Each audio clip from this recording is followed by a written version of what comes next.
शुभारंभ हुए।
छत्तीसगढ़ का इतिहास देख रहे थे। छत्तीसगढ़ के इतिहास पे हमने रामायण काल के बारे में डिस्कस किया था और रामायणकालीन स्थलों के बारे में अध्ययन करने के बाद हमने राम वनगमन परिपथ जो है उनके स्थलों के बारे में चर्चा की थी, है ना। राम वनगमन परिपथ हमने चर्चा कर ली थी। इसके बाद जो रामायण काल है वो खत्म होता है। रामायण काल से अगर बेसिक क्वेश्चंस की मैं बात अगर करूं तो रामायण काल से आपको जो क्वेश्चन है वो यही पूछा जाएगा कि फला स्थल जो है वो कहाँ पर है ना। ठीक है, जैसे महर्षि वामदेव आश्रम पूछ दिया, जमदग्नि आश्रम, ये थोड़े से हाई लेवल के क्वेश्चंस हो गए। बेसिक क्वेश्चंस में रामायण काल के जो आपको जैसे हमने देखा था कि भाई दक्षिण कौशल है ना कब कहा जाता था, किस काल में कहा जाता था छत्तीसगढ़ को, है ना। दंडकारण्य किस काल में कहा जाता था, ये बेसिक क्वेश्चंस हो गए रामायण काल में। इसके अलावा हमने रामायण काल में देखा था कि भाई जो राम वनगमन परिपथ है उसमें कितने स्थलों को चिन्हित किया गया, ये क्वेश्चन पूछ सकता है। बेसिक क्वेश्चंस में आपको लगता है कि भाई जो माता कौशल्या का मंदिर है ना वो कहाँ पर स्थित है, तो चंद्रपुरी में है। किसने बनवाया था, तो सोमवंशी ने बनवाया था, है ना। तो इस तरह के क्वेश्चंस आपको पूछा जा सकता है ना। तो मैंने जो बताया था कि मैपिंग के थ्रू आपको ध्यान देना है कि भाई कहाँ पर कौन से स्थल है ना। ठीक है जी। तो हमने कितने स्थलों के बारे में बात की थी वहां पर राम वनगमन परिपथ के बारे में, 10 जो महत्वपूर्ण स्थल है पहले चरण के, उनके बारे में हमने यहाँ पर चर्चा की थी। ठीक है, तो ये सब चीज हो गया बेटा, है ना। अब अपन आगे पहुंचते हैं। ठीक है, वो सब मंदिर वंदिर को ध्यान रख लेना, वो दोनों मिक्स करके ही आएगा आपको। पर्यटन या कला संस्कृति के अंदर उसको आप देख सकते हो, है ना। और चाहो तो इसमें भी पढ़ सकते हो, तो इसमें कोई ऐसा नहीं है कि हमने कुछ एक्स्ट्रा कर लिया। हमने वही चीज है जो हमें आगे पढ़ना है उसको हमने पहले देख लिया, बस इतना ही है ना। ठीक है, आज हमको स्टार्ट करना है महाभारत काल, छत्तीसगढ़ में महाभारत काल। देखो ऐसे आने को तो क्वेश्चन बहुत बेसिक क्वेश्चंस आपको पूछे जाएंगे कि भैया इस काल में सिरपुर को क्या कहा गया, रतनपुर का नाम क्या था, मोर ध्वज की नगरी कौन सी थी, ताम्र ध्वज की नगरी कौन सी थी। इस तरह के बेसिक क्वेश्चंस आपको पूछे जाएंगे। ठीक है, इसके अलावा महाभारत कालीन स्थलों के बारे में भी क्वेश्चन पूछ सकता है कि भाई पांडवानी तालाब जो है वो कहां पर है। ठीक है, समझ में आ रहा है। आरंग जो है उसको आरंग क्यों कहा जाता है, इस तरह का क्वेश्चन आ सकता है ना। आरे से चीरे जाने के कारण आरंग कहा गया, है ना। ठीक है, इसके अलावा आपको पूछ सकता है कि पुजारी कांकेर है ना ये कहां पर है। ठीक है, या 5 पांडव जो आपका पर्वत है, सॉरी पांडव पर्वत जो है वो कहां पर है ना। 5 पांडवों का मंदिर कहां पर है। ठीक है, सकल नारायण गुफा कहाँ है, इसका संबंध किससे है। तो इस तरह के क्वेश्चन बेसिक क्वेश्चन आपको पूछे जा सकते हैं। ठीक है, तो अपन स्टार्ट कर रहे हैं महाभारत का। ठीक है जी, तो हेडिंग आपका रहेगा क्या, महाभारत काल, है ना। महाकाव्य के अंतर्गत, महाकाव्य कालों के अंतर्गत यह दूसरा स्थान है जिसके बारे में आपको अपन को यहाँ पर चर्चा करनी। ठीक है जी, अब देखो महाभारत जो काल है वो एक्चुअल में आता है आपका द्वापर युग के अंतर्गत, है ना। त्रेता में राम जी आए, है ना। सतयुग में मैंने बताया था कि भाई 4 अवतार हुए थे। ठीक है, कितने अवतार हुए थे, 4 अवतार, है ना। मानव अवतार नहीं हुआ था कोई भी। किस काल में, सतयुग में। त्रेता में वामन अवतार, फिर परशुराम, फिर आपका क्या राम अवतार। महाभारत काल में द्वापर युग, द्वापर युग में महाभारत काल में विशेषतः हम श्री कृष्ण के बारे में पढ़ेंगे, है ना, इसके बारे में, श्री कृष्ण के बारे में। क्लियर है? तो 4 3 7 ये कौन सा अवतार है? 8वां अवतार है। ठीक है, कौन कौन सा? मत्स्य, कूर्म, है ना, वराह, नरसिंह, ठीक है, वामन, ठीक, परशुराम, ठीक है, राम, हो गया ना 7। और ये कृष्ण आपका कौन सा अवतार? 8वां अवतार। 9वां अवतार बुद्ध को माना गया है और 10वां अवतार जो होगा वो कल्कि होगा।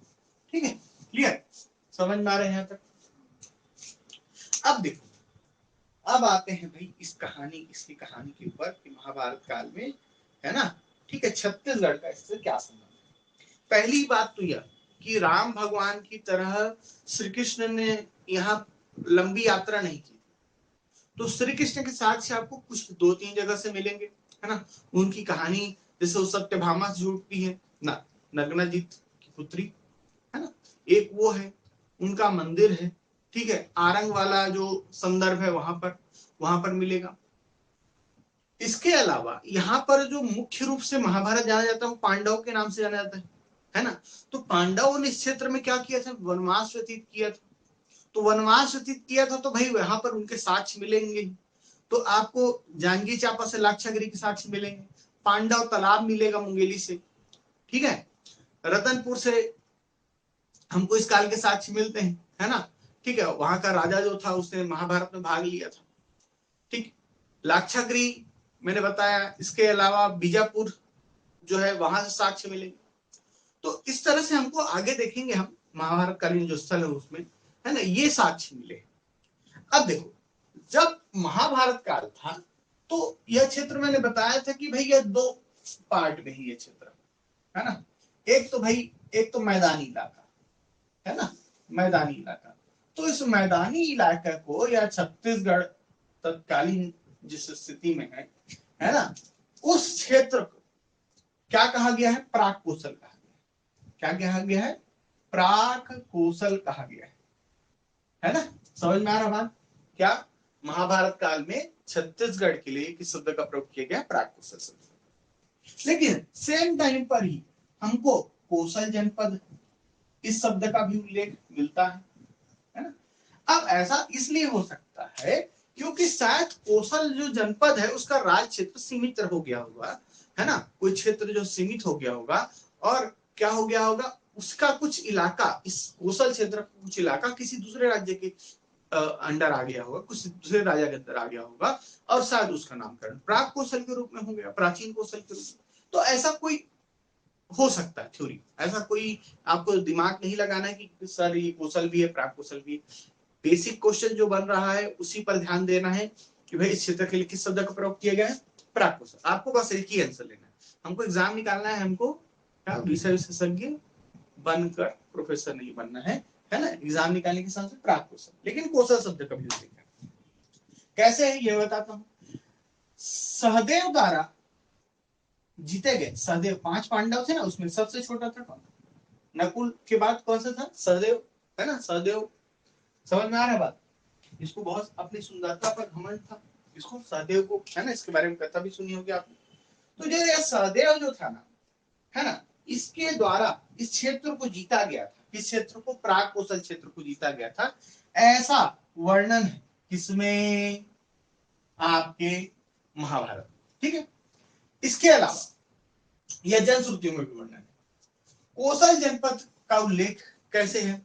तो कौशल जनपद का उल्लेख कहा गया है सभा पर्व में। महाभारत में मैंने बताया कि महाभारत में 18 क्या है? चैप्टर्स हैं। कितने हैं? 18 चैप्टर्स। इन 18 चैप्टर्स में एक है सभा पर्व। पर्व कहा जाता है हर चैप्टर को। तो ये महाभारत का सभा पर्व है ना, उसमें ना कर्ण की दिग्विजय के बारे में वर्णन, कर्ण ने इस क्षेत्र को जीता था ऐसा कहा गया है, कौशल जनपद को जीता गया ऐसा कहा गया है। है ना, कर्ण की दिग्विजय। इसके अलावा राजा नल द्वारा, है ना, राजा नल थे, उनके द्वारा दक्षिण दिशा का मार्ग बताते हुए कौशल का उल्लेख मिलता है। किसका उल्लेख मिलता है? कौशल। तो दो पॉइंट्स मिला, एक तो कर्ण की दिग्विजय के रूप में, दूसरा राजा नल के द्वारा। राजा नल ने दक्षिण दिशा का मार्ग बताते हुए कौशल का क्या किया है? उल्लेख किया है। समझ में आया बात यहां तक? ठीक है जी, समझ में आया। अब देखो, मैदानी क्षेत्र को मैंने बताया कि भाई हमने दो भाग में बांटा, इसमें कौशल और प्राक कौशल, दोनों बांटा नहीं, दो नाम मिलते।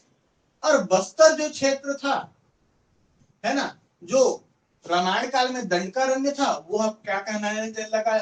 कांतार कहा जाने लगा। क्या कहा जाने लगा? कांतार, है ना। कई जगह महाकांतार मिलेगा, तो ऐसे कंफ्यूज नहीं होना है ना। तो कांतार या महाकांतार शब्द का प्रयोग किया गया है किसके लिए? बस्तर क्षेत्र के। समझ में आया? तो महाभारत काल में सीधा क्वेश्चन पूछेगा कि भैया इस क्षेत्र को क्या कहा जाता था? प्राक कौशल। बस्तर के अरण्य क्षेत्र को कांतार कहा जाता था। क्लियर है? यहां तक समझ में आया आपको? हुआ जी? नोट कर लिए?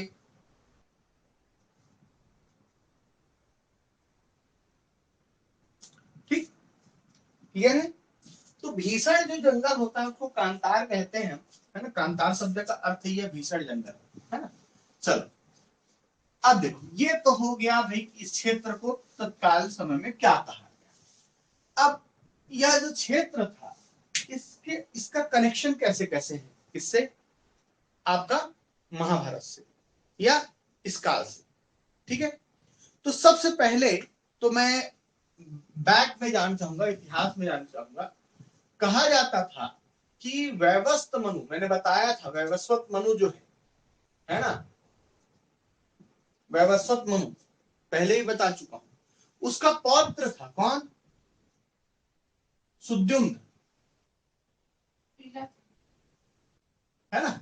वैवस्वत मनु के की पुत्री कौन थी? ईला थी। ठीक है, और ईला का पुत्र कौन हुआ? सुद्युम्न हुआ। सुद्युम्न के पुत्र, है ना, इसे देखे है ना अपन ने, क्या पीछे देखा हमने? रामायण काल में, रामायण काल में मैंने बताया था कि भाई वैवस्वत मनु, ठीक है, उनके पहले भी इतिहास है, वैवस्वत मनु के पहले भी। वैवस्वत मनु जो है ना, ठीक है, उनके क्या थे? वैवस्वत मनु की पुत्री थी ईला, है ना। और ईला के पुत्र सुद्युम्न, है ना। क्या? ईला के पुत्र सुद्युम्न। तो ईला के पुत्र सुद्युम्न क्या हुआ? पौत्र हुआ वैवस्वत मनु का। उसके 3 पुत्र थे। किसके? सुद्युम्न के। तो सुद्युम्न के 3 पुत्रों में, है ना, एक था कौन? विनीतास्व, है ना। क्या? विनीतास्व। कौन था जी? एक पुत्र कौन था? विनीतास्व था। ठीक है, सॉरी, विनीतास्व, विवस्वान। कौन था? विवस्वान। ठीक है, यही है ना, है ना। तो उसको यह क्षेत्र प्राप्त हुआ था। किसको? विवस्वान को। क्लियर है? किसको यह क्षेत्र प्राप्त हुआ था? विवस्वान को यह विवस्वान ही विनीतास्व, विनीतास्व, ठीक। तो विनीतास्व को यह क्षेत्र प्राप्त हुआ था, है ना। यह कौशल का शासक था। इसके बारे में हमने ऐसा वर्णन मिला है। ठीक है, समझ में आ रहा बात? ठीक। और इसी के वंश में कौन हुआ? नगनाजीत हुआ। कौन हुआ? नगनाजीत हुआ। ठीक, ऐसा हमने देखा है। तो जब विनीतास को मिला तो उसी के वंश वाले शासन करेंगे। तो नगनाजीत जो है, इसका शासन हुआ। अब देखो, यहीं से ना वर्णन मिलना चालू होता है, और इसी को ना मैं कनेक्ट करता हूं कहां से? आपका महाभारत काल से। ठीक है, तो महाभारत काल में सबसे पहले मैं वर्णन करूंगा किसके बारे में?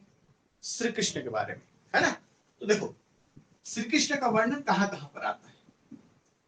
सबसे पहले तो श्री कृष्ण ने ये नगना जिसकी पुत्री थी सत्यभामा, कौन थी, सत्यभामा, ठीक है, क्लियर। तो नगना जी की पुत्री थी सत्यभामा, सत्यभामा से क्या किया, विवाह किया, किसने, श्री कृष्ण ने, क्लियर है। नगना जी की पुत्री थी कौन, सत्यभामा, इससे श्री कृष्ण का विवाह हुआ था, क्लियर है। तो ये एक वर्णन यहां पर मिला श्री कृष्ण का।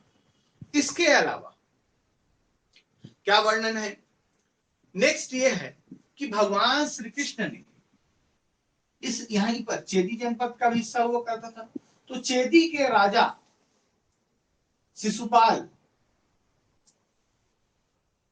का क्या कर दिया था, वध कर दिया था, है ना। चेदी राजा शिशुपाल का वध किया, है ना। समझ में आ रहा बात, क्लियर है।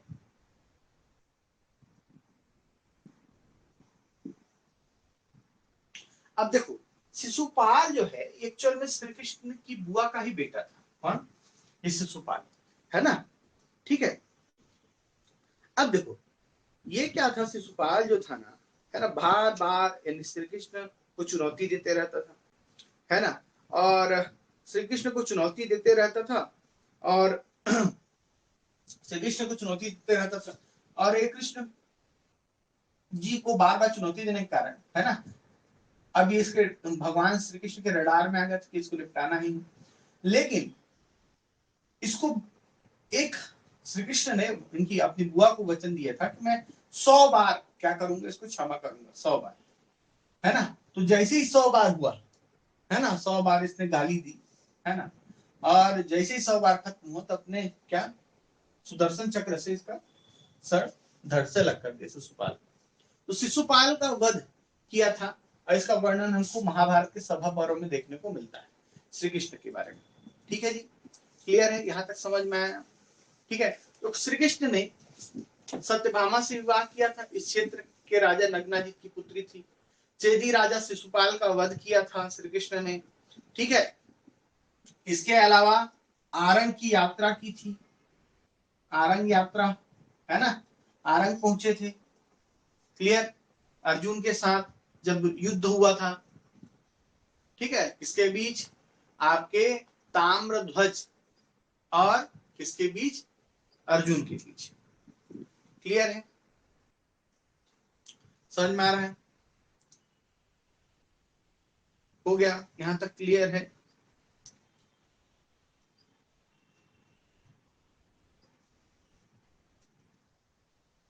ठीक है,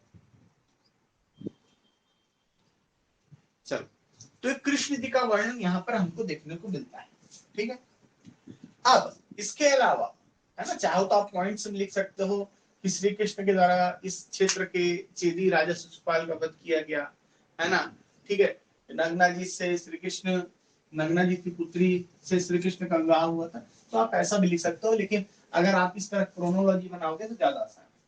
इसके अलावा वर्णन मिलता है कि यहाँ का एक शासक हुआ करता था जिसका नाम था क्षेमदर्शी, है ना।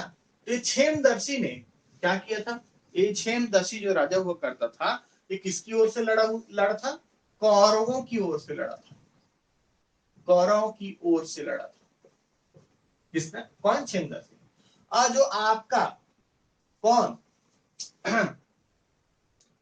कौन है जी, ताम्रध्वज, ठीक है, क्या, ताम्रध्वज, ताम्रध्वज ने किसमें भाग लिया था, महाभारत युद्ध में भाग लिया था, है ना। ये पांडवों की ओर से लिया था, पांडव की ओर से क्या लिया था, महाभारत में भाग लिया था, ठीक है। ताम्रध्वज के बारे में आगे और देखेंगे, वहां पर मैं वर्णन इसका करूंगा, क्लियर हो गया।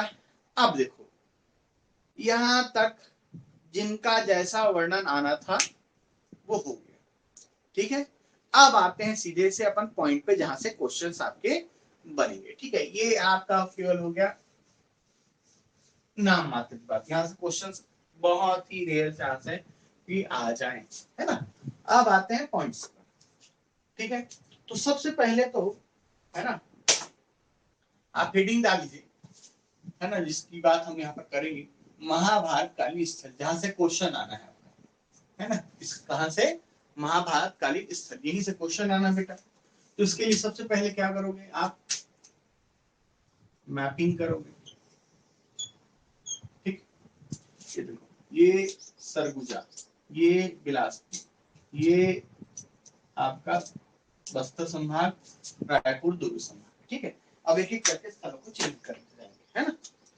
महाभारत का स्थल, ये देखो सबसे पहले, है ना, हम पहुंचेंगे कहा, यहाँ पर है आपका मुंगेली जिला, है ना, क्या मुंगेली, मुंगेली में साक्ष्य मिलेंगे हैं हमको, बिलासपुर में मिले हैं, जांजगीर चांपा मिले हैं, और शक्ति में मिले हैं।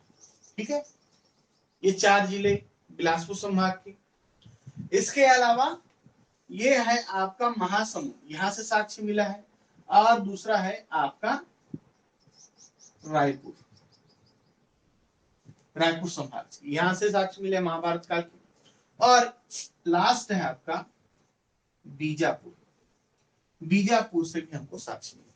ठीक है, तो सबसे पहले ना मैं आपको ठीक रामायण कालीन स्थल में जो राम वन वन परिपथ पढ़े थे उसी के तरह आपको मैं पहले बता देता हूँ। तो सबसे पहले अपन बात करने वाले हैं मुंगेली की, है ना, मुंगेली। मुंगेली में कौन सा स्थान है जहां से साक्ष्य मिले हैं, तो देखो सबसे पहले है आपका कौन सा, पंडवानी तालाब, मुंगेली में लिखना पंडवानी तालाब, है ना, मार करते जाइए, है ना, पंडवानी तालाब कहां से, मुंगेली से, है ना, क्लियर। इसके बाद हम पहुंचे बिलासपुर, है ना, कहा पहुंचे, बिलासपुर। बिलासपुर में हमको 2 जगह हैं जहां से इस काल के साक्ष्य मिले हैं, इससे संबंध है। सबसे पहले तो है आपका रतनपुर, ठीक है, और दूसरा है यहीं से प्राप्त स्थल कृष्णा अर्जुनी तालाब, कृष्णा अर्जुनी तालाब। ठीक, क्लियर। फिर तीसरा जिला कौन सा है जी, जांजगीर चांपा, जांजगीर चांपा, जांजगीर जो चांपा है यहां पर है भीमा तालाब, है ना, ऐसे करोगे तो ये पहला स्थल हो गया, ये दूसरा, ये तीसरा, ये चौथा स्थल है कौन सा, भीमा तालाब, कहां से मिला है, जांजगीर चांपा से। ठीक है, जिसकी क्या, जिसका कनेक्शन बैठा जाता है रामायण का, महाभारत काल से। फिर पहुंचते हैं हम शक्ति, बगल का ही जिला है ना, ठीक है। शक्ति में है आपका दमऊ दहरा, दमऊ दहरा, है ना। फिर बेटा पहुंच जाएंगे रायपुर, रायपुर संभाग, ये कौन सा है जी, रायपुर संभाग। रायपुर संभाग में आप पहुंचते हैं महासमुंद, सबसे पहले कहां से, महासमुंद। महासमुंद जो है ना, ठीक है, यहाँ पर 2 जगह है, एक तो है आपका सिरपुर जिसका संबंधित है, और दूसरा है खल्लारी। ठीक है, सिरपुर और खल्लारी, क्लियर। फिर छठवां जो है जिला आपका वो है रायपुर, रायपुर में है आपका कौन सा, आरंग, कौन सा है, आरंग। ठीक है, और अंतिम जो जिला है वो है बीजापुर, कौन सा है जी, बीजापुर। और बीजापुर में 2 स्थान है ना, कौन कौन सा, तो पहला है आपका पुजारी कांकेर, पुजारी कांकेर जो है यहाँ पर ना पांडव पर्वत है, क्या है, पांडव पर्वत। ठीक, और दूसरा है आपका सकल नारायण गुफा, सकल नारायण, क्लियर, समझ में आया यहां तक। तो यहां पर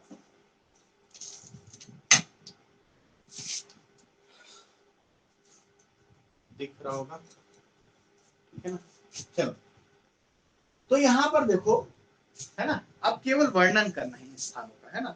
आपको जो चिन्हित करना था स्थल वो हमने कर लिया। तो मुंगेली में है क्या, पंडवानी तालाब।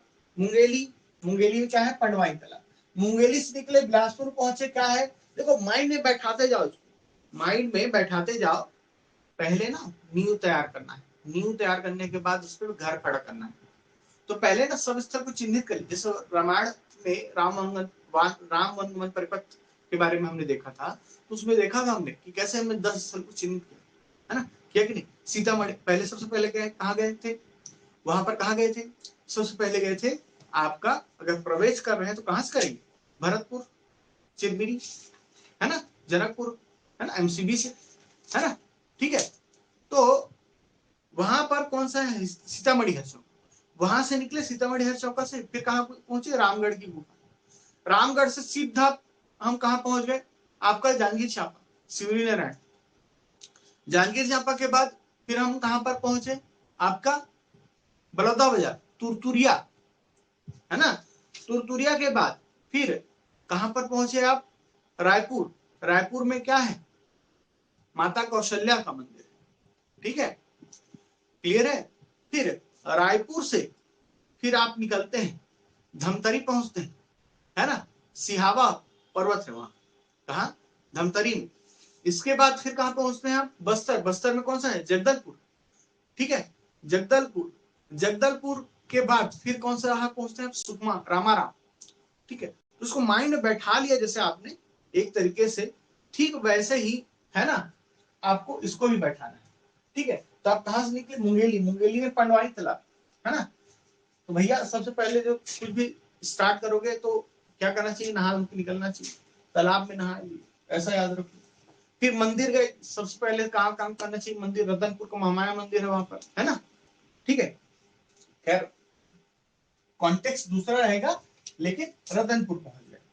तो पंडवानी तालाब है मुंगेली में, मुंगेली से निकले बिलासपुर पहुंचे, मंदिर पहले पहुंचे, है ना, रतनपुर है वहां पर, रतनपुर। इसके अलावा कृष्णा अर्जुनी तालाब। फिर जांजगीर चांपा पहुंचे, वहां पर भीमा तालाब। फिर कहां पहुंचे आप, शक्ति पहुंच गए। शक्ति में दमोदर है, वहां पर कुंड है, गुंजी ऋषभ तीर्थ के नाम से प्रसिद्ध है वो, ठीक है। शक्ति के बाद हम कहां पहुंचे, महासमुंद। महासमुंद में दो स्थल, सिरपुर और खल्लारी, ठीक है। और उसके बाद रायपुर आपका, आरंग, ठीक है, आरंग और बीजापुर में दो जगह, कौन सा, पांडव पर्वत और सकल नारायण। क्लियर, ये माइंड में मैप छप गया। अब चलो, अब आप हम क्या करेंगे, एक्सप्लेनेशन करेंगे। आप इसको लिखते जाइएगा कि भाई कला जो स्थल है उसमें क्या क्या प्रमुख चीजें, है ना। मैप का काम यहाँ पर खत्म, ठीक है। अब हम एक्सप्लेनेशन पर आते हैं। तो सबसे पहले अपन बात करने वाले हैं मुंगेली, है ना, ठीक, पंडवानी तालाब की। देखो परवानी जो तालाब है इसकी लोकेशन है अचानक मार अभ्यारण्य। अचानक मार अभ्यारण्य में स्थित है, कौन, आपका पंडवानी तालाब, ठीक, समझ में आया। अब भैया नाम ही पंडवानी है, इसको किसने बनवाया होगा, किसके द्वारा निर्मित होगा, पांडवों के द्वारा। किसने बनवाया, पांडवों ने, पहली बात। फिर कहा पहुंचे बेटा, बिलासपुर पहुंचे। बिलासपुर में हम पहुंचे रतनपुर, है ना। रतनपुर को दो नामों से जाना गया इस काल में। एक तो है रत्नावलीपुर, क्या, रत्नावलीपुर पूछेगा, रतनपुर को किस नाम से जाना जाता था महाभारत काल में, तो एक तो है रत्नावलीपुर, दूसरा ना मणिपुर नाम से जाना जाता था, है ना। लेकिन याद रखना, ये जब पढ़ोगे ना, है ना, रत्न मणि, है ना, क्या आगे आपको मैं बताऊंगा कि भाई रतनपुर को हम किस नाम से जानते थे, यानी इनका क्रम क्या था, किस काल में कैसा क्रम था, है ना। तो थोड़ा सा चीजें चेंज होगी, लेकिन फिलहाल यही याद रखो कि महाभारत काल में इसको रत्नावलीपुर, है ना, और मणिपुर के नाम से जाना जाता था, ठीक है, क्लियर है।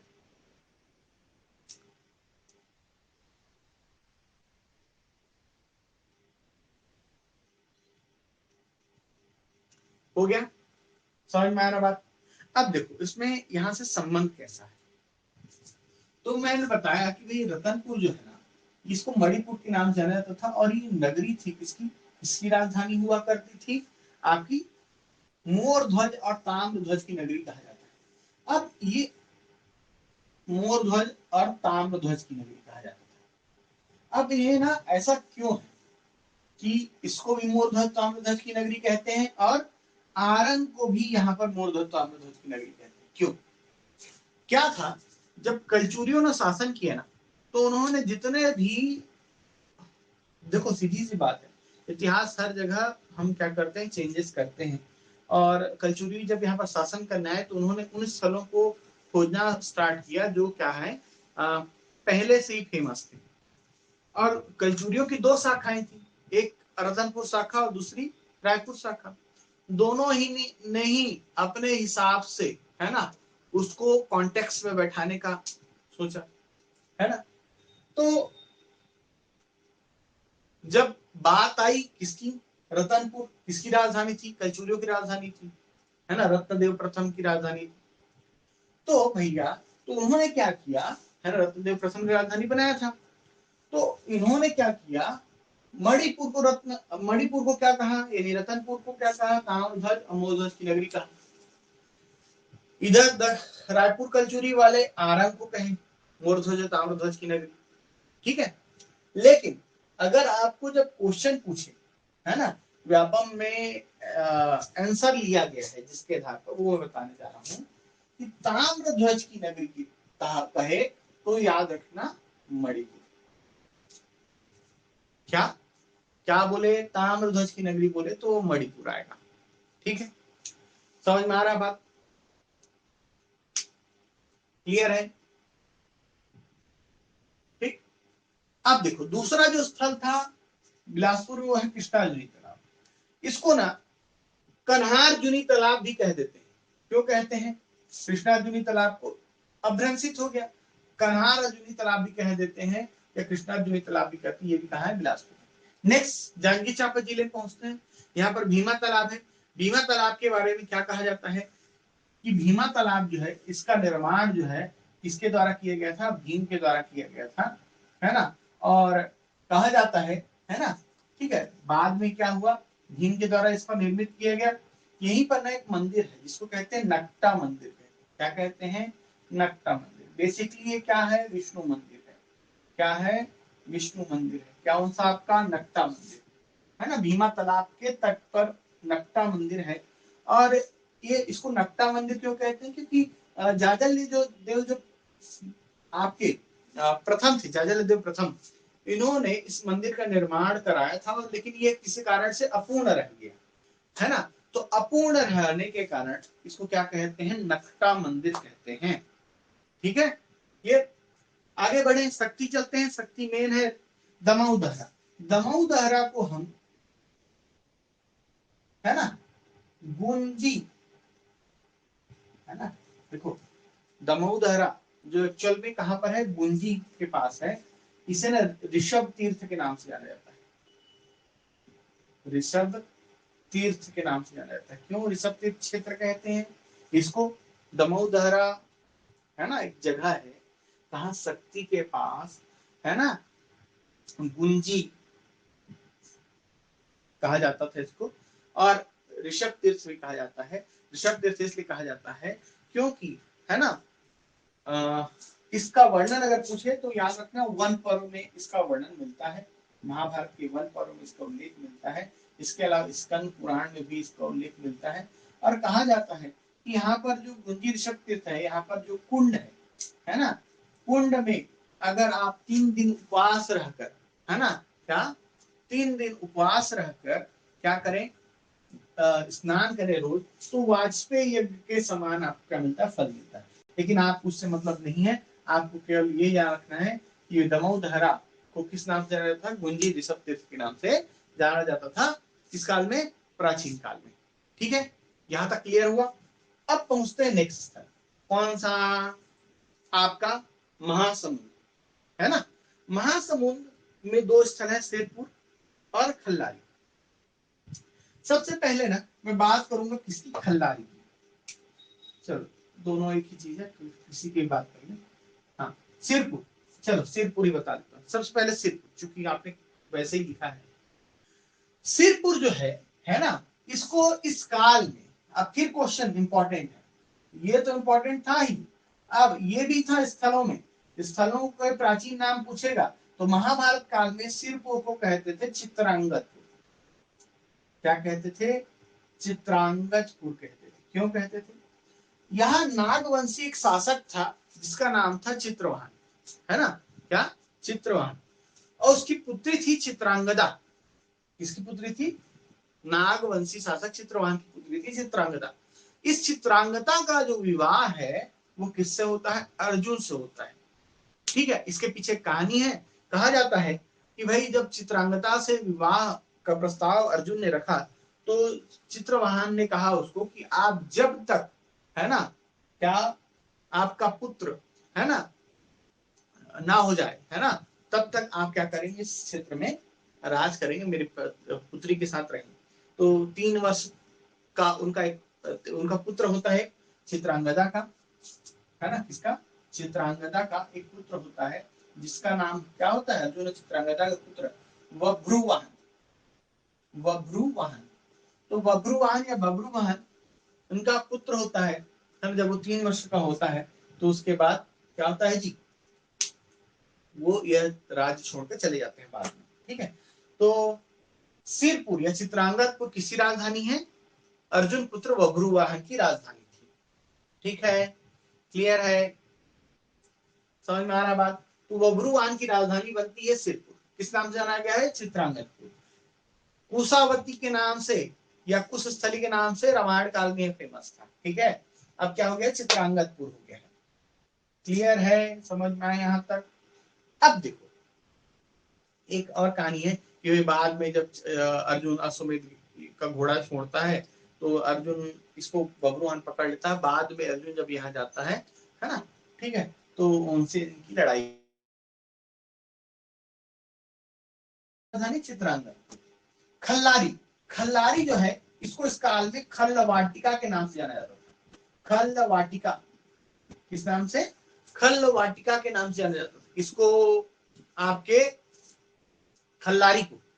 ठीक है, क्या कहा गया है? खल्ल वाटिका के नाम से। क्या है कहानी इसके पीछे? तो जब मैंने बताया कि पांडवों ने इस क्षेत्र में क्या किया था? अपने वनवास को काटा था।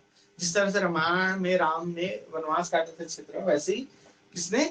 पांडवों ने भी वनवास काटा था। और वनवास काटने के दौरान बताया जाता है ना, कि कौरवों ने पांडवों की खात्मे की सोची। तो उन्होंने ना क्या किया? यहाँ पर एक लाक्षागृह बनाया, लाख से बना हुआ। छत्तीसगढ़ लाख के लिए फेमस है ना? ठीक है, किसके लिए फेमस है? लाख के लिए फेमस है। तो लाख से बना हुआ एक भव्य महल बनाया और यहीं पर उनको ठहराया। ठीक है, तो लाक्षागृह के साथ मिले हैं कहां से? खलवाटिका से। ठीक है, क्लियर है? तो लाक्षागृह के साक्ष्य मिले कहां से? खलवाटिका से। इसके अलावा भीम के पद चिन्ह भी मिले यहाँ पर से। इसके भीम के पद चिन्ह, इसके अलावा भीम की रसोई भी कहां से मिली है? आपकी खलवाटिका से ही मिली। क्लियर, समझ में आ रहा बात? क्लियर हुआ यहाँ तक? चलो यहाँ तक समझ में आया। अब पहुंचते हैं अपन रायपुर, आरंग।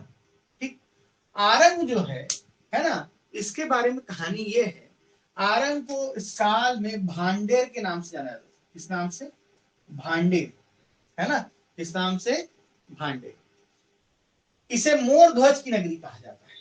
दोनों ऐसे, दोनों इसको भी मोर ध्वज, ताम्र ध्वज की नगरी कहते हैं, लेकिन इसको क्या कहा जाता है? मोर ध्वज की नगरी। किसकी नगरी? मोर ध्वज की नगरी। क्योंकि पहले ना ताम्र ध्वज ने अपनी राजधानी मणिपुर रतनपुर से कहा आरंग ट्रांसफर कर ली थी, ऐसा वर्णन मिलता है। ठीक है, अब वो कलचुरी हो नहीं है, ऐसा कुछ कहानी रचा होगा। ठीक है, चलो तो अब कहानी क्या है? कहानी ये है, फेमस जो कहानी है, कहानी ये है कि भाई अर्जुन अश्वमेध घोड़ा छोड़ते हैं, अश्वमेध घोड़ा को पकड़ लेते हैं। कौन? आपके मोर ध्वज, है ना, सॉरी ताम्रध्वज, मोरध्वज का पुत्र था ताम्रध्वज, याद रखना। क्या? मोरध्वज का पुत्र था ताम्रध्वज। ठीक है, ताम्रध्वज इसको पकड़ लेते हैं। क्लियर है ना? और उसके बाद युद्ध होता है। युद्ध में अर्जुन जो है वो हार जाता है, अर्जुन मूर्छित होकर गिर जाता है। श्री कृष्ण क्या करते हैं, उसको बताते हैं कि भाई है ना, ताम्रध्वज कोई ऐसा कोई व्यक्ति होगा जो श्री कृष्ण का परम भक्त होगा, है ना, वही उसको हरा सकता है, इसको ऐसा पता तो बताते हैं कि प्रभु मेरे से भी कोई क्या है, आपका कोई परम भक्त है। तो श्री कृष्ण बताते हैं हाँ तुमसे भी बड़ा कोई परम भक्त है। तो कौन है? तो भाई कौन? आपका मोरध्वज है। ठीक है, तो मोरध्वज है तो उसकी क्या ली जाए, परीक्षा ली जाए। मैं से मानता ही नहीं, ऐसा कहते हैं। और बहुत सारी कहानियां अलग अलग तरीके से इसको पेश किया जाता है, लेकिन बेसिक यही है कि मोरध्वज की परीक्षा लेने के लिए श्री कृष्ण और अर्जुन पहुंचते हैं उसके घर, है ना, आ रहे हैं। और पहुंचते हैं तो कहानी ये है कि कहानी का बेसिक यही है कि छद्मवेशी सिंह का रूप धारण कर लेता है। कौन? आपका अर्जुन। और ऋषि का रूप धारण करते हैं श्री कृष्ण। और श्री कृष्ण पहुंचते हैं किसके पास? आपके मोरध्वज के पास। और उसको कहते हैं कि भाई ये मांस के लिए भूखा हुआ सिंह है ना, ठीक है, क्लियर। और ये मेरे पुत्र को खाने वाला था, लेकिन मैंने इसे कहा कि मैं इसके बदले आपको कोई दूसरा क्या दूंगा, मांस भक्षण करने के लिए दूंगा। ठीक है, तो मांस भक्षण करने के लिए दूंगा, तो आप इसको छोड़ क्या मेरे पुत्र को छोड़ दो। तो लेकिन ये चाहता क्या है, ये सिंह आपका मांस चाहता, आपके पुत्र का मांस चाहता, ऐसा कुछ है कहानी। तो इसी छद्म इसी सिंह के लिए मोरध्वज ने अपने पुत्र ताम्रध्वज को क्या कर दिया था, आरे से चिनवा दिया था। अब ताम्रध्वज है ना, मोरध्वज की पत्नी का नाम कई जगह पद्मावती मिलता है। क्या मिलता है? पद्मावती, है ना, क्या मिलता है? पद्मावती मिलता है ना। और कई जगह आपको नाम इनका क्या मिलेगा, इनका आपके कुमुद देवी भी मिलेगा, है ना, कुमुद देवी भी मिलेगा, है ना। ऐसे अलग अलग वर्णन है। खैर इसमें आपको जाना नहीं है, आप मतलब अपना मोरध्वज और ताम्रध्वज से। तो मोरध्वज ने अपने पुत्र ताम्रध्वज को क्या करा दिया था, आरे से चिरवा दिया था, है ना, है ना। इसको आरे से इसके अंग को चिरवा देने के कारण इस क्षेत्र को क्या कहा गया, आरंग कहा गया, ऐसा वर्णन मिलता है। ठीक है, मोरध्वज के द्वारा अपने पुत्र ताम्रध्वज को आरंग चिरवा देने के कारण इस क्षेत्र को क्या कहा गया, आरंग कहा गया। ठीक है, क्लियर। तो ये वाली कहानी समझ में आई आपको। आरंग को क्या कहा गया, भांडे कहा गया। फिर आते हैं बीजापुर। बीजापुर जो है वहां पर पुजारी कांकेर नामक स्थान है, जहां पर पांडव पर्वत है। और पांडव पर्वत के बारे में साक्ष्य यह है कि यहाँ पर ना पांडवों के 5 मंदिर हैं अलग अलग। और इस मंदिर में है ना, ये अज्ञातवास के दौरान क्या यहीं पर इन्होंने शरण ली थी, है ना। ठीक है, कहां पर शरण ली थी? इसी पांडव पर्वत में अज्ञातवास के दौरान। याद रखना, अज्ञातवास के दौरान पांडव पर्वत में किसने शरण ली थी? पांडवों ने शरण ली थी। और यहाँ पर उनके 5 अलग अलग मंदिर हैं। द्वार पे ही इसके मुख्य द्वार जो है वहीं पर युधिष्ठिर का मंदिर स्थित है। ठीक है, क्लियर है, समझ में आ रहा बात। और उसके बाद है सकल नारायण गुफा। अज्ञातवास के बाद इन लोग कहां से बाहर निकलते हैं? ऐसा कहा जाता है इसी सकल नारायण गुफा से निकलते हैं, अज्ञातवास के बाद बाहर निकलते हैं। और सकल नारायण गुफा में श्री कृष्ण का मंदिर है। ठीक है, यहाँ पर किसका मंदिर है? श्री कृष्ण का मंदिर है। ठीक है, तो ये बेटा हो गए आपके किसके स्थल, महाभारत कालीन स्थल। ठीक है, समझ में आ रहा है बात, क्लियर है। ठीक, अब इतना तो हो गया स्थल से, ये क्वेश्चन तो इतना तो तुमसे बन ही जाएगा। मैं ना तुमको थोड़ा सा 1-2 क्वेश्चन और यहाँ से आता है उसको बता देता हूँ।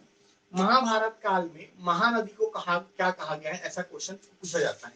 तो महाभारत काल में महानदी के लिए चित्रोत्पला शब्द का वर्णन, है ना, इसे कहा गया है, महानदी को क्या कहा गया है, चित्रोत्पला कहा गया है। महाभारत के भीष्म पर्व में वर्णन है इसका। भीष्म पर्व चैप्टर में वर्णन है, इसे चित्र कहा गया, चित्रोत्पला कहा गया है ना। वायु पुराण में क्या कहा गया है, नीलोत्पला कहा गया है ना। ठीक है, क्लियर। मत्स्य पुराण में क्या कहा गया है, चित्रोत्पला ही कहा गया है ना। ठीक है,